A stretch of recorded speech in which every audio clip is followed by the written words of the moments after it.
Hello दोस्तों, स्वागत है आपका अपने चैनल देसी मांगा मानिया में। तो आ गए हैं हम आपके लिए द किंग ऑफ हेल का 40वां एपिसोड लेकर। और अगर आपने इसका पिछला एपिसोड मिस किया है तो उसका लिंक आपको कमेंट सेक्शन में मिल जाएगा। तो चलिए शुरू करते हैं इस वीडियो को। जैसा कि आपने पिछले एपिसोड में देखा था, कांग ने सियोंगजू को बुरी तरह मारा और उसे कोमा में भेज दिया। अब आगे तो इस एपिसोड की शुरुआत में दिखाया जाता है कि येओंजू एक तस्वीर देख रही है जिसमें सियोंगजू की हालत खराब है। उसकी हालत देखकर येओंजू कहती है, ये कांग न जाने क्या क्या करेगा। इसको कोई भी देखकर बता सकता है कि ये किसी मॉन्स्टर का काम नहीं है, इसे किसी इंसान ने ही मारा है। मुझे तो ऐसा लग रहा है कि मैं किसी शेर के बच्चे को पाल रही हूँ। तभी एक और लड़की दिखती है जो कहती है, तुम्हारा नया हंटर तो बहुत क्यूट है। देख नहीं रही कैसे उसने रिपोर्टर्स को संभाला, वरना कोई और होता तो वो तो घबरा जाता। तुमने ऐसा हंटर कहाँ से ढूंढा? तभी बताया जाता है कि यह सनाराय गिल्ड की गिल्ड मास्टर है और उसका नाम जियोंग ह्यूनजू है। तभी येओंजू कहती है, तुम यहाँ से जाती क्यों नहीं हो बुढ़िया? ये सुनते ही ह्यूनजू भड़क जाती है। बुढ़िया किसको बोल रही है? और दोनों बच्चों की तरह लड़ने लगती हैं। तभी येओंजू अचानक गंभीर होकर बोलती है, यह म्यूटेंट मॉन्स्टर का आना और इतने लोगों का मरना, इसके पीछे डीमन कल्ट के लोग हैं और जल्दी ही इनके बारे में सबको पता चल जाएगा। जियोंग ह्यूनजू कहती है, हाँ, ये लोग पिछले कुछ दिनों से बहुत एक्टिव हो गए हैं। पता नहीं ये लोग कौन हैं जो हंटर्स की बलि देते हैं। इनको कौन समझाए कि अब तो शांति का दौर है जहाँ 5 गिल्ड्स सबकी रक्षा करती हैं। और अगर ऐसा ही चलता रहा तो जल्दी ही इस दुनिया में और तबाही आने वाली है। फिर वह येओंजू से पूछती है, इसके बारे में रेड रोज गिल्ड का क्या ख्याल है? तभी येओंजू को कुछ सेंस होता है और वह अपनी एनर्जी रिलीज करने ही वाली होती है जब उसे पता लगता है कि यह कांग है। तभी ह्यूनजू कांग को ग्रीट करती है, अरे आओ आओ, तुम वही हो जिसे येओंजू ने खुद हायर किया है। गिगा चैट कांग बोलता है, हाँ, तुमसे मिलके अच्छा लगा, लेकिन तुम हो कौन? तो ह्यूनजू कहती है, मैं येओंजू की दोस्त हूँ। कांग बोलता है, ठीक है, तो अभी गेस्ट आई हुई है तो मैं बाद में आता हूँ, आप अपनी बातें जारी रखो। ह्यूनजू कहती है, नहीं नहीं, हमारी बात पूरी हो चुकी है और अब मैं जा ही रही हूँ। और कांग के पास से जाते हुए वह बोलती है, और हाँ, एक बात और, मैं येओंजू की दोस्त हूँ, मुझे दोस्त ही समझना, मैडम मत बोलना। और इसके साथ वह कांग पर हल्के से लाइन मार रही होती है। फिर ह्यूनजू वहां से चली जाती है। कांग येओंजू से पूछता है, कौन थी वो?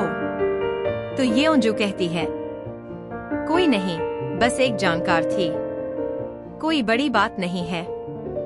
फिर कांग को उसका एस रैंक का टेम्परेरी पास देते हुए येओंजू बोलती है, ये रहा तुम्हारा एस रैंक का टेम्परेरी पास। कांग उसे देखकर बहुत खुश हो जाता है और बोलता है, ये हुई ना बात। फिर वह कहता है, मैंने बाहर खड़े होकर तुम्हारी कुछ बातें सुन ली थी डीमन कल्ट के बारे में। वही लोग हैं इन म्यूटेंट मॉन्स्टर्स के पीछे?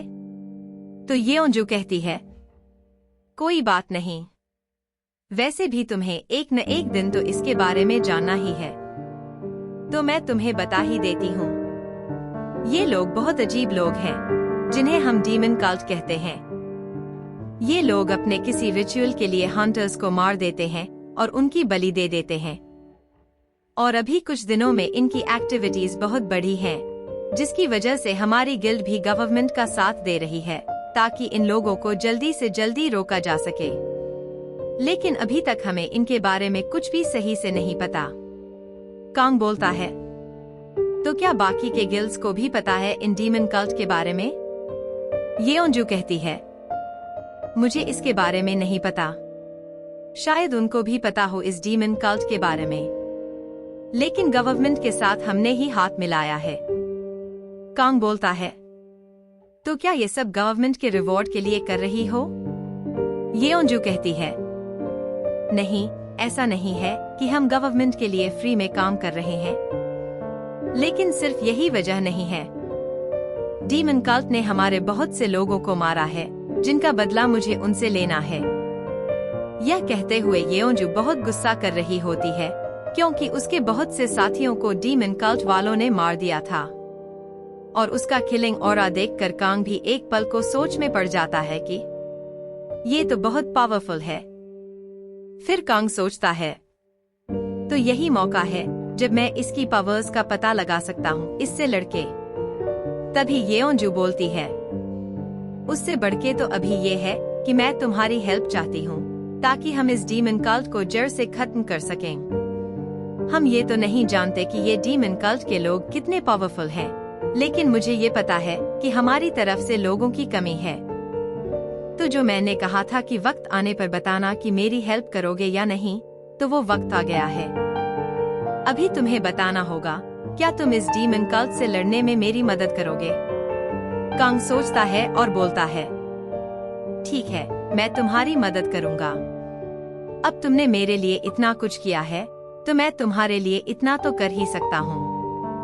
इधर कांग मन में खुश हो रहा होता है और बोलता है, जैकपॉट, आज तो मजा ही आ गया। मैं क्यों मना करूंगा ऐसी डील को जहां मेरा फायदा ही फायदा है। अब मैं उन डीमन कल्ट के लोगों को मारूंगा भी और अपनी डीमोनिक एनर्जी भी बढ़ाऊंगा, और कोई मुझे कुछ कहेगा भी नहीं। येओन्जू कांग के हाँ बोलते ही खुश हो जाती है कि अब कोई दिक्कत नहीं होगी, और फिर वह कहती है, मैं तुम्हें फिर भी मना ही करूंगी कि तुम इस रैंक के गेट में मत जाओ। तुम इतने भी पावरफुल नहीं हो। लेकिन कांग तो उनकी सुनता ही नहीं है। अगले दिन का सीन दिखाया जाता है, जहां कांग एस रैंक के गेट के आगे आ जाता है, और अगले दिन सुबह का सीन दिखाया जाता है, जहां कांग एस रैंक के गेट के आगे आ गया होता है। वह भी उसी कार में होता है जो येओन्जू के पास थी। कांग बोल रहा होता है, कार का होना कितना अच्छा है ना, आसानी से कहीं भी आ जा सकते हैं। तभी कांग के आगे एक विंडो ओपन होती है, जिसमें लिखा होता है, आपकी 5th अवेकनिंग हो चुकी है, और अब आप अपनी कैपेबिलिटीज के अनुसार किसी भी मॉन्स्टर को समन कर पाएंगे। कांग यह देखकर बहुत खुश हो जाता है और सोचता है, अब जैसा कि इसमें लिखा है, मैं मॉन्स्टर को समन कर सकता हूँ, और वह भी 3 महीने में एक बार, तो मैं सबसे पावरफुल मॉन्स्टर को समन करूंगा। हेल के सबसे अपर वाले लेवल से, जहां सबसे पावरफुल मॉन्स्टर्स होते हैं। यह भी एक तरह से गेट ओपनिंग ही है, जिस तरह हेल के मॉन्स्टर्स को वो फिशर फ्रैगमेंट्स बोल रहे थे। तभी कांग गेट के सामने पहुंच जाता है। गेट को देखकर वह बोलता है, अरे, यह तो बहुत बड़ा गेट है, और इसकी सिक्योरिटी भी बहुत ज्यादा है। कांग वहां जाकर गार्ड्स को अपना आईडी कार्ड दिखाता है। गार्ड्स बोलते हैं, अभी जैसे ही फर्स्ट स्क्वाड आती है, तो उसके बाद तुम अंदर जा सकते हो। यह देखकर कांग मन में सोचता है, अगर मैं येओन्जू के साथ नहीं होता, तो मैं अपने सपनों में भी यहाँ नहीं आ पाता। तभी फर्स्ट स्क्वाड आ जाती है और गार्ड्स को अंदर जाने के लिए सिग्नल दे देती है। जैसे ही कांग उस गेट में एंटर करता है, वह देखता है कि अंदर का माहौल बहुत ही अच्छा है। सी बीच वगैरह देखकर कांग बोलता है, अगर यह एस रैंक का गेट न होता, तो मैं यहाँ पिकनिक मनाने आता। तभी कांग एक अच्छी सी जगह ढूंढता है, जहाँ वह डीमन को समन कर सके। वह वहाँ बैठकर मेडिटेट करने लगता है और अपनी डीमोनिक एनर्जी को कंसंट्रेट करने लगता है। तभी उसके सामने एक विंडो ओपन होती है, जिसमें लिखा होता है, activating 5th awakening, summoning monster activated. Kong सोचता है, मैं लेवल 3 का मॉन्स्टर तो समन कर ही लूंगा, अपनी अभी की कंडीशन को देखते हुए। कांग अपनी सारी डीमोनिक एनर्जी कंसंट्रेट करने लगता है। वह डीमोनिक एनर्जी के फ्लो की वजह से हवा में उड़ने लगता है, और फिर वह एक पोर्टल ओपन करता है। यह पोर्टल ग्रीन कलर का होता है, जिसे देखकर कांग की फट जाती है, क्योंकि उसने अभी तक जितने भी गेट्स देखे थे वे सभी ब्लू कलर के थे। वह सोचता है, क्या पता मॉन्स्टर समन करने के चक्कर में मैं ही हेल में वापस चला गया। तभी एक विंडो ओपन होती है जिसमें लिखा होता है, GIS सिस्टम के फॉल्ट की वजह से आउटर वर्ल्ड से कनेक्शन बाउंड्री नहीं बन पा रही, इसलिए अर्नर कॉन्टिनेंट से पोर्टल कनेक्ट किया जा रहा है। कांग यह सोचकर पागल हो जाता है, यह अर्नर कॉन्टिनेंट क्या है? यह तो मैंने कभी हेल में सुना ही नहीं।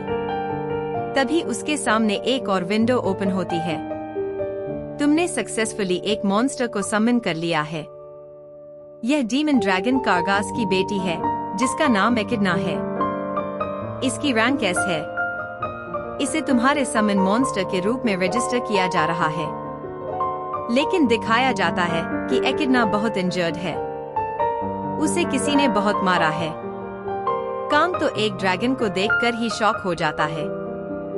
और इसके साथ हमारा यह एपिसोड खत्म होता है। अगले एपिसोड में आपको देखने को मिलेगा कि एकिडना की यह हालत किसने की। कमेंट करके जरूर बताना कि यह एपिसोड आपको कैसा लगा।